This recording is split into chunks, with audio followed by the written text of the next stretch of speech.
দাদা আজকে কি ব্যাপারে এই সভার আয়োজন? গতকাল আমি যখন জানতে পারলাম এবিপি মাধ্যমে যে কালিয়াগঞ্জের বিধায়ক শ্রী সোমেন রায় মহাশয়, যিনি বিজেপির হয়ে জিতেছিলেন কালিয়াগঞ্জ থেকে এবং তৃণমূল কংগ্রেসে যোগদান করেছিলেন সেপ্টেম্বর মাসে 2021-এ, তিনি গতকাল আবার বিজেপিতে চলে গেছেন। তো সেই হিসাবে আমি জেলা সভাপতি হিসাবে তখনই ঠিক করলাম যে আমার ইমিডিয়েট কালিয়াগঞ্জ যাওয়া দরকার। ওখানে সবার সঙ্গে আলোচনা করে আমরা সংগঠনটাকে আরও কীভাবে জোরদার করতে পারবো সেই বিষয়ে আলোচনা। এবং আপনারা ইতিমধ্যে সবাই জেনে গেছেন যে 10ই মার্চ ব্রিগেডের জনগর্জন সভা হচ্ছে।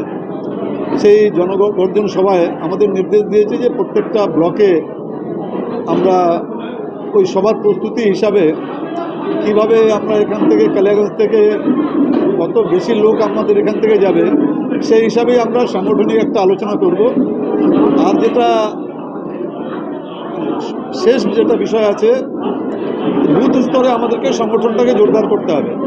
কারণ আমি মনে করি, আমার বিশ্বাস করি যে ইলেকশনটা বুথে হয়, ইলেকশনটা অঞ্চল ব্লক আর জেলাতে হয় না, ইলেকশনটা বুথে হয়। তো বুথ স্তরের সংগঠনটা আমাদেরকে জোরদার করতে হবে। এখানে তৃণমূল কংগ্রেসের জেলা সভানেত্রী চৈতালি ঘোষ সাহা উনি আসছেন, আপনার তৃণমূল যুব কংগ্রেসের জেলা সভাপতি কৌশিক কুনু আছে, আইএমটিটিসি থেকে যারা আছেন এখনই ওনারা একটা ডেপুটেশন দিচ্ছেন ইলেকট্রিসিটি অফিসে, ওনারাও সব এখনই চলে আসবেন এই সভায়।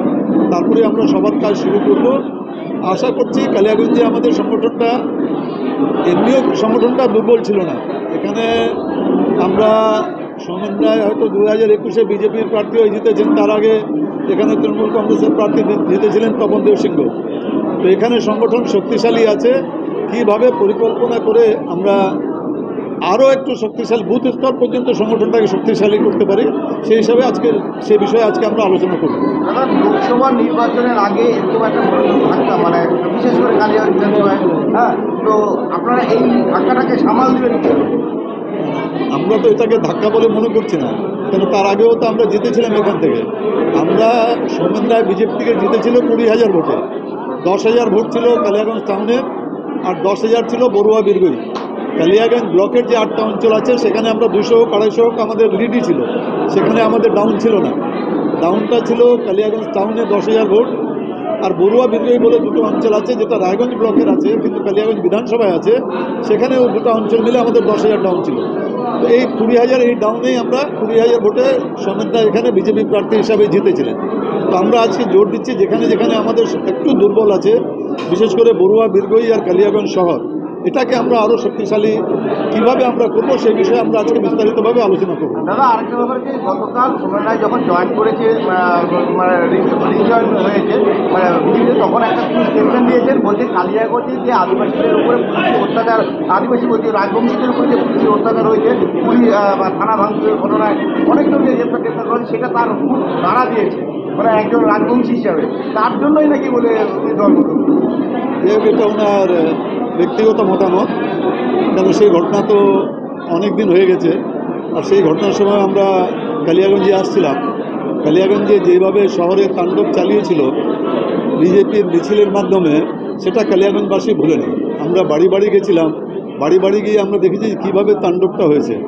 আমরা ঘটনাটা কেউ এটা বলছি না যে আমরা ঘটনাটা ঠিক হয়েছে, ঘটনাটা সত্যি আমরা নিন্দা করছি, কালিয়াগঞ্জে যে ঘটনাটা ঘটেছে। কিন্তু সেই ঘটনার জন্য উনি চলে গেছেন, তাহলে তো সেটা তো অনেক দিন আগে চলে যাওয়া উচিত ছিল না। হঠাৎ করে এত মাস পরে আমার হচ্ছে সেই ঘটনা নিশ্চয়ই 7-8 মাসে হয়ে গেছে।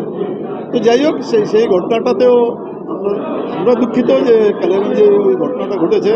আমরা সবাই সেদিনই যে বাড়ি আছেন, যিনি মৃতার বাড়িতে আমরা সেদিনই গেছিলাম। পরবর্তীকালে যিনি মারা গেছিলেন সেখানেও আমরা গেছিলাম। আমরা একটা কথা বলেছি যে তৃণমূল কংগ্রেস সবার সঙ্গে সবসময় সবার সঙ্গেই থাকে, এই না যে এর সঙ্গে আছে ওর সঙ্গে নাই, এরকম দলাদলি বা ধর্মের ভিত্তিতে বা অন্য কোনো ভিত্তিতে তৃণমূল কংগ্রেসের কোনো ভেদাভেদি বলে কিছু নাই। তৃণমূল কংগ্রেস আছে সবার সঙ্গে, যে কোনো গ্রামে চলে যান দেখবেন ওখানে তৃণমূল কংগ্রেসের সংগঠনে কোনো না কোনো কর্মী আছে, তারা সবসময় ওখানকার মানুষের পাশে থাকে। আর আমাদের নেত্রী সবসময় আমাদের নির্দেশ দেন যে এই সরকারটা মামাটি মানুষের সরকার, প্রত্যেকটা কর্মীর একটাই কাজ আছে মানুষের পাশে থাকে, সেটাই আমরা সবসময় করে থাকি। দাদা বললো আরেকটা ব্যাপার হচ্ছে যে আপনারা সবসময় বলে থাকেন যে বিজেপি ইডি সিবিআইকে মানে রুজু করে সবাইকে ভয় দেখাচ্ছে, মানে তৃণমূলের বিধায়ক থেকে আরম্ভ করে সবাইকে। সেই ভয় হওয়ার জন্যই কি তিনি যেতে পারেন, দল বদল করতে পারেন? কেন যেতে পারে? ভয় পেয়েছে না কি ব্যাপার? কোনো প্রলোভন আছে টিভিতে? উনি কেন গেছেন এটা আমার বলাটা সহজ হতো। উনি কেন উনি এসেছেন সেটা যদি আমি জানতে পারতাম, যে কেন উনি এসেছিলেন সেটা যদি আমি জানতে পারতাম, তাহলে আমি বলে দিতে পারতাম সহজেই যে উনি কেন গেছেন।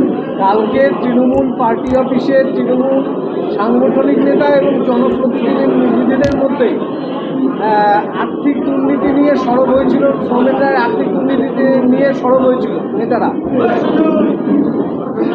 গতকালই আর্থিক দুর্নীতি বলতে তো এটাই হবে যে কারো কাছ থেকে নিয়েছে, কেউ দিয়েছে, কেউ নিয়েছে।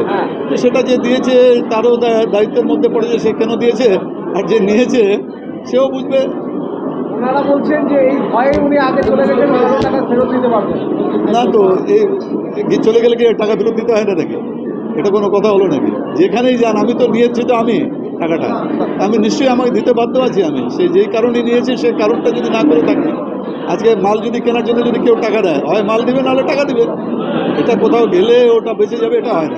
দাদা লোকসভা নির্বাচন তো দোরগোড়ায়, আপনারা কতটা প্রস্তুত? রায়গঞ্জ লোকসভা এবার আপনারা চিনিয়ে আনবেন? আমরা সবসময় প্রস্তুত। প্রতিদিন আমরা সংগঠনটাকে আমরা জোরদার করার চেষ্টা করি। পুরো লোকসভা নির্বাচন ক্ষেত্রে আমার প্রত্যেকটি বুথ স্তরে সংগঠন আছে। অন্য কোনো দলের তো আবেগে ভোট, বিজেপির ভোটটা বোধহয় আবেগে ভোট। কোন সংগঠনটা আছে? কোথাও কোনো সংগঠন নাই। তো ঘুঘু বারবার ধান খায় না।